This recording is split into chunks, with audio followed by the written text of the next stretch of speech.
Hello there, everybody. I'm Mel Allen, and this is Baseball Collector.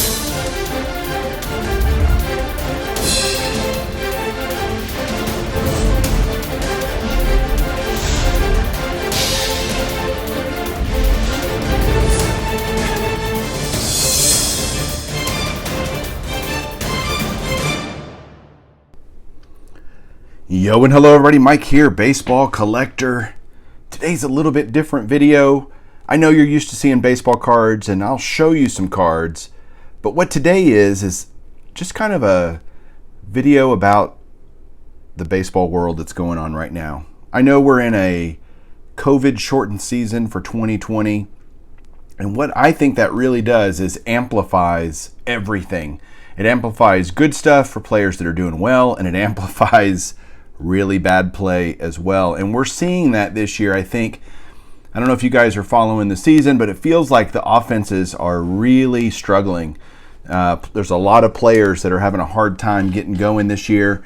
And it's not like we've only played a few games. Most teams, other than the Cardinals, have played a quarter to a third of their games that they're going to play this season already. And so it matters. We're starting to get into the point of the season where, hey, this is becoming a significant sample size so much. And so what I wanted to do was put together a 2020 All-Star team of players hitting below the Mendoza line. So these are my Mendoza Line All-Stars. And if you're not familiar with the Mendoza Line, this is a term used in baseball named after this guy, Mario Mendoza, who was a very light-hitting, defensive-minded player back in the late 70s, early 80s. Played for the Mariners and the Rangers, most specifically. There you see his 81 Topps Rangers card, Topps traded. So Mario Mendoza became kind of a running joke of, man, I hope you can hit below or above the Mendoza line. And so that was a term given to him for players that can't hit above 200. So you don't want to be in that club. That's for darn sure. And this year we are seeing some really, really great players be at that level or below. And so what I did is put together what I consider to be an all-star team. Like if I had this roster, I'd feel like I could win the World Series. And as I go through this, I'd love to hear what you think about guys, what you think should be different, who should be added, who should be taken off, who should be in somebody's place. Now, a couple of caveats. Number one, this is for statistics through August 12th. It took me a little bit to put this video together, so I had to make the cutoff line somewhere. So there might be a couple of the guys that have gotten over 200 by the time you watch this video. But at the time of me shooting this and doing all the research, every one of these players was hitting below 200. So let's look at each player, each position. I've got 2 players for each position on my all-star roster. I've got 5 outfielders and a couple of DHs. So here we go. Catcher. This was actually pretty easy. I've got 2 guys on this list.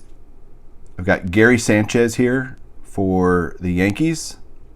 You can see he's hitting a very robust 104 so far.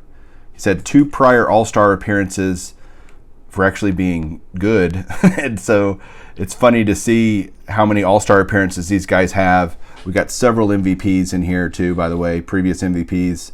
My other catcher is Wilson Ramos of the New York Mets. He's getting close. He might be able to creep over 200 soon. All right, on to first base. Next, you've got my first baseman that I chose. First base was loaded, by the way. So let me tell you some first basemen that aren't on my list.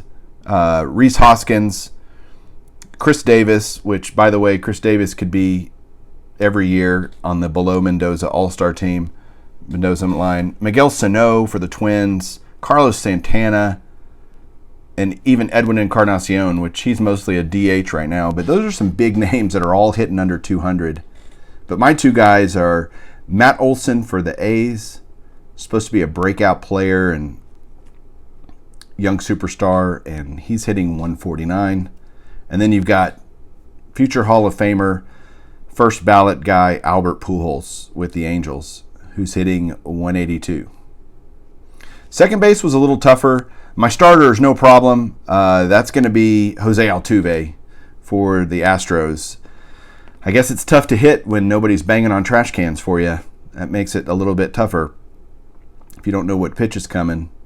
And then I've got young superstar Cavan Biggio. I almost gave Biggio a walk for a couple of reasons. Number one, he's very young, and he is the son of a Hall of Famer, but he's only hitting 197, and he was supposed to kind of be breaking out for the Blue Jays this year. He's close, though. He may be over 200 by the time you see this video, but as of right now, he's hitting under 200. Next, we move to third base, and this was like some third basemen I didn't consider were Austin Riley. He could have been on there. Rafael Devers could have been on there for the Red Sox. But I chose Eugenio Suarez for the Reds. Had an incredible, last couple of seasons he's been insane. Super good. 49 home runs, I think, last year for the Reds. But he's hitting 115 this year. And then you've got Chris Bryant for the Cubs. He's hitting 196. Yeah. Close. He might get over 200. He should.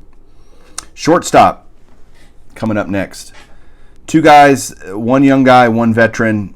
We've got Gleyber Torres for the Yankees, and he's hitting 161.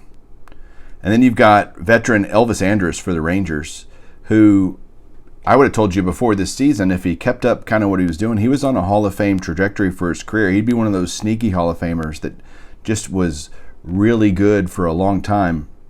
And I think shortstop has become a difficult position, not like it was in the 2000s, when you had Jeter and Ripken still, and it used to be just such a power position. Not so much anymore. Outfield, I got 5 outfielders.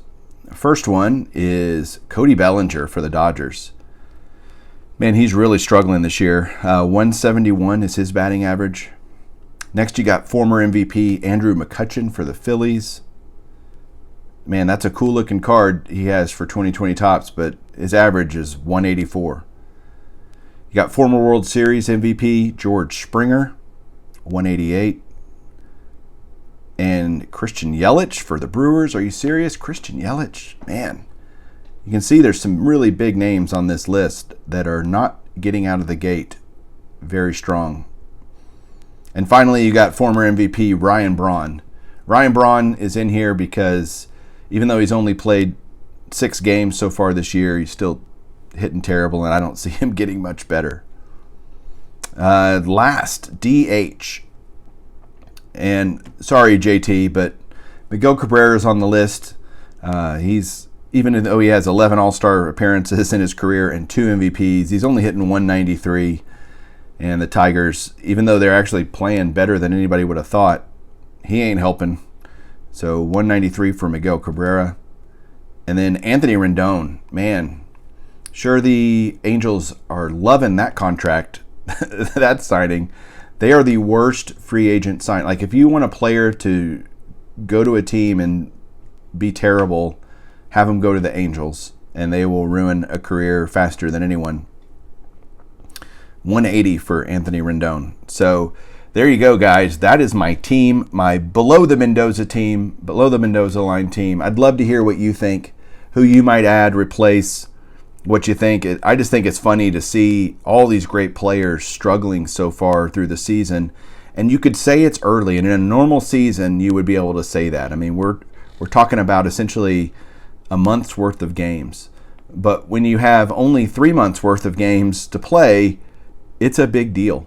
And so everything, again, is amplified. So I just thought this would be a fun exercise, neat to look at what players are struggling. Hope you enjoyed it. Let me know what you think down below. Have a great day. Keep collecting.